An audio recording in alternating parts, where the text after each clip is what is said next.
नमस्कार. आज सकाळी दुःखद बातमी समोर आली आहे.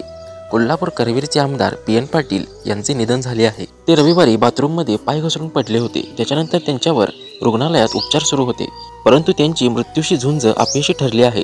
काँग्रेसचा निष्ठावान कार्यकर्ता म्हणून त्यांची कोल्हापूर जिल्ह्यात ओळख होती.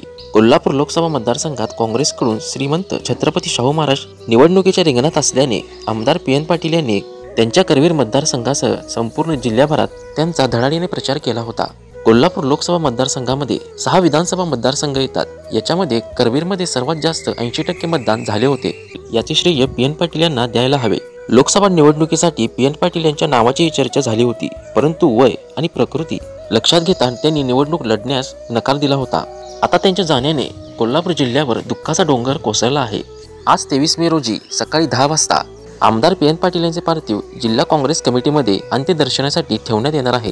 त्यानंतर सकाळी 11 वाजता त्यांचे पार्थिव त्यांचे मूळ गाव सडोली खालसा या ठिकाणी नेण्यात येणार आहे. सडोली खालसामध्येच त्यांचे अंत्यसंस्कार केले जाणार आहेत. नेहमीच गोरगरिबांच्या मदतीला धावून जाणारे धडाडीचे आमदार PN पाटील यांना भरत्या अपडेटकडून भावपूर्ण श्रद्धांजली.